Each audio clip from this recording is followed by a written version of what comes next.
Welcome back to a new episode of the best office-related podcast you can listen to. My name is Seb, and today we'll be reviewing the episode Goodbye Toby Part 1 and Part 2, which is the final episode in the 4th season.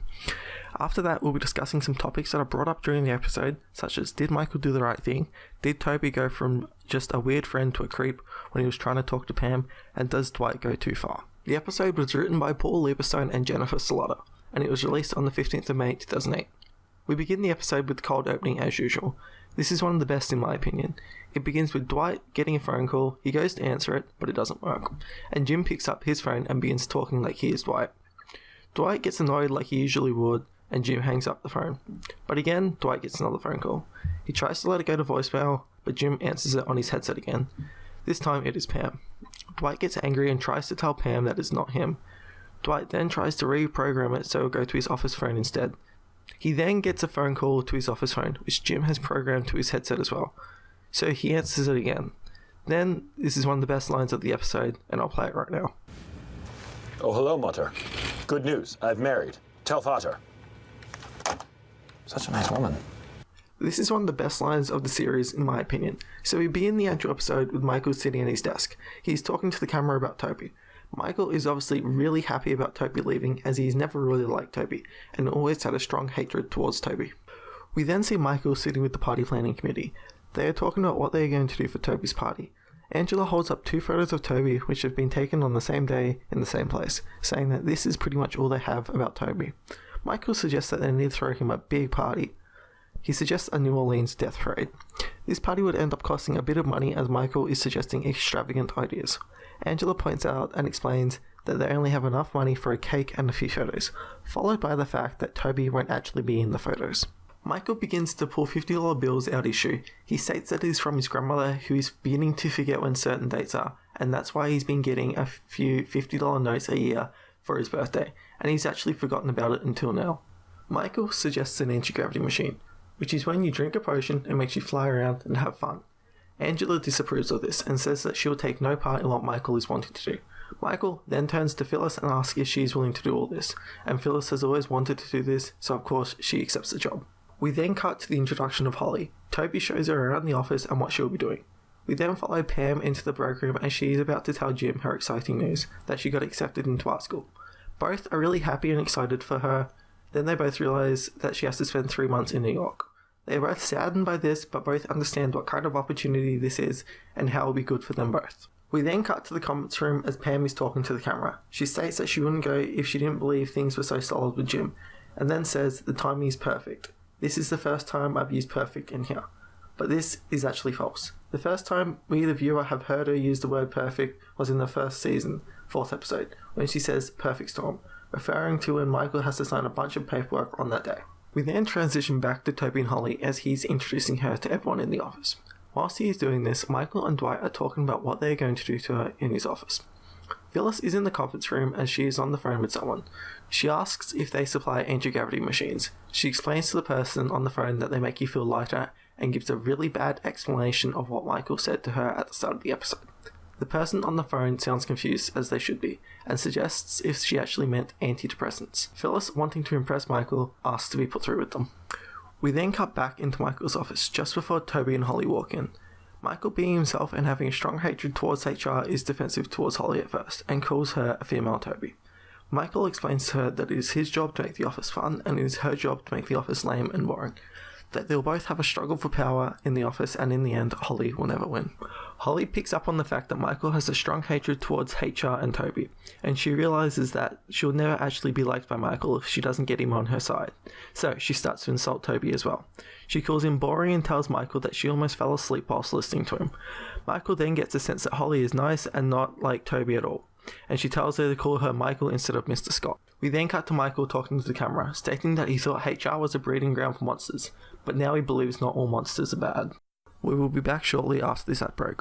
Here is the deal. The ad guys that you sent are locking me in a creative box. Do you like watching The Simpsons as much as watching The Office? Well, you're in luck. There's a great Simpsons-related podcast called 4 Finger Discount. They review every episode of The Simpsons and go in depth just like we do. They've also interviewed many members of the show. Go check them out. We transition to Dwight showing Holly around the office once again. This time he introduces her to Kevin. Now Kevin isn't the smartest, but he has changed over the past few seasons and he has gradually turned dumber as the seasons go on. So with this in mind, Dwight tells Holly that Kevin is here on a work program and he's considered slow. Now this is a bit mean in my opinion. I know Michael and Dwight had a plan to prank her, but I don't think this was the right thing to do. Now, moving on, Kevin gets to talking to her. Whilst he is doing so, Michael comes over, and Michael, being himself, begins to be awkward, with making bad puns such as, "You are a hologram." Michael senses that this is going bad fast, so he suggests that he will make a mixtape for her for a drive into the office. We then cut to awkward Toby. He has always had a thing for Pam. Pam gives him a present for him to take away to Costa Rica, which is a photo of everyone in the office. He notices that Pam is not in the photo, so he suggests they should take a photo together. Toby, being awkward, starts screaming out for everyone in the office for a camera that he can use. Sadly, for him, no one has one. Another story or plot that has been going on throughout the season is Ryan not liking Jim, and this continues in this episode as Jim calls up Ryan to tell him about a big sale that he just made, and Ryan just told him to log it into the website. Now, this is going to be a big talking point later in the episode. Michael then gets Jim to come to his office for help. You should think this should be about work, but no, it's Michael, so it will never be about work, and it's about music. Now, this is one of the better scenes of the episode. Michael asks Jim for music on 2 levels that are Welcome to Scranton and I Love You. Michael, only knowing Holly for a matter of hours, already knows that he loves her, but Jim, being himself, tries to talk him out of it and tells Michael to take it slow, otherwise he will ruin his chances in the future. But Michael tries to convey his point by saying it was love at first see. As we continue to follow Jim, he walks into the conference room to see Phyllis. He tells her that they should have fireworks for tonight's party and that he is willing to pay for it. We then cut to a one-on-one with the camera as he tells he is going to propose to Pam tonight, and the fireworks are Pam's favourite. We then cut to him leaving Ryan a message about how he is trying to get rid of him and how he believes Jim doesn't care about his job, but he does, and that he will never get rid of him. After that part about Jim, we cut back to Michael. He tells Toby that he can go home because he isn't really needed here. But Toby says they still have to do the exit interview. Michael is obviously happy about this as he's been waiting for this ever since he met Toby. We cut to the conference room with Toby sitting down and Michael entering with a present. You can tell Michael is happy with himself and what he thinks is going to happen in the next few moments, but as soon as Holly walks in, his tone changes. Michael pulls out his notes that he's going to say to Toby. But now, since Holly is here, he doesn't want to seem like a bad person, so he doesn't want to say what he wanted to. But Holly offers him a binder with all the questions in it. One of the questions in the binder is, what would you improve about the company? Michael, knowing that he has abused and tormented Toby ever since he has worked there, would probably say, firing Michael Scott. But Michael whispers to him, I'll kill you, as he doesn't want him to answer the question truthfully. We then get to see what Michael brought him as a present. Michael tries to stop him from opening it as he knows Holly won't like what's in it. Toby opens it, and it is a rock with a bit of paper saying, suck on this, written on it. Michael tries to cover his tracks and starts to blame everyone else in the office for it, and says he has no clue how it got there. He opens the door and yells at everyone and asks where the real person is. Dwight, knowing what Michael is doing, tells the truth and says Michael went too far, and that he didn't think it was funny, but Pam suggests that Michael should give him his watch as a present. And of course, Michael, trying to be a good person in front of Holly, does so. We are interrupted by screaming from Creed, and as Pam leaves, we get to see what is happening. Everyone crowds around the computer, and there's a video of Ryan getting arrested. We cut to Oscar telling the camera what Ryan did. Oscar states that he recorded the sales twice as the website wasn't doing as well as they wanted to. Pretty much he was arrested for fraud. We then get the last scene of the actual episode as Holly is confronting Michael as he's crying in his office because he is scared for Ryan's safety. We will now have a short commercial break from our sponsors. Here is the deal. The ad guys that you sent are locking me in a creative box. Our sponsor is the magazine Raw. Raw is about street food that you can purchase here in Melbourne. It has in-depth reviews about the best places you can visit and the food you should buy there. Definitely worth a read. We then get to the second part of the episode, the part where the party happens. Everyone walks out to see what is out there and see what Phyllis has done. We see Pam looking at the fireworks, and then she looks at the camera and asks to see if Jim is going to propose tonight. We then see Meredith, Dwight and Mose at Holly's car. Meredith is trying to open it, and when she does, Dwight and Mose put a raccoon in there because they think it will be funny. Holly notices what is going on and walks over and asks what they are doing to her car. Michael intervenes and yells at them for doing so. Mose runs off like you'd expect him to. Dwight tells Michael they are just playful hazing and that it is fine. Michael then makes a big speech about how great Holly is and how she is the best thing to happen to the office since World War II. We then cut to Phyllis telling Kevin that they need more barbecue sauce, and that she needs him to run down to the supermarket to get some for her. Holly, thinking that Kevin is slow, says how amazed she is that Kevin can drive his own car and that she is proud of him. We then get to hear one of Michael's few songs that he performs on the show called Goodbye Toby, and I'll play it for you now. It was early morning yesterday. I was up before the dawn, and I really have enjoyed my stay. Toby must be moving on. Toby! Toby! Toby! Toby's going away! See ya! He's out of here! See ya! He's out of here! Oh! Goodbye, Toby! Goodbye, Toby! Goodbye, Toby! Goodbye, Toby!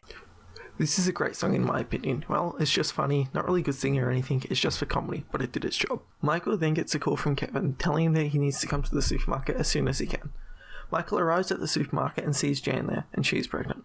Michael obviously thinks that the baby is his, as it would have happened when they were together, and he gets angry when Jan says it's not his. Michael says one of the best lines of the episode, saying, "You cheated on me when I specifically asked you not to." Jan then explains to Michael that she got it from a sperm bank, and that she asks him if she would like to help her with the classes. Michael, obviously feeling insecure about the situation and not knowing what to do, just tells her that he'll let her know. We cut back to the office and the fireworks have begun. We see Jim and Pam, and Jim is looking happy and excited as he's just about to propose. But as soon as you think Jim is about to do it, Andy gets up to make a speech, and he does the thing that we all think Jim is going to do. He proposes to Angela. Angela obviously doesn't want to get married to him, as she doesn't seem very excited to be there. We then see Dwight. Dwight looks very upset and unhappy with what just occurred. He's always loved Angela, and we've seen what he's been doing to try and get her back in the past season.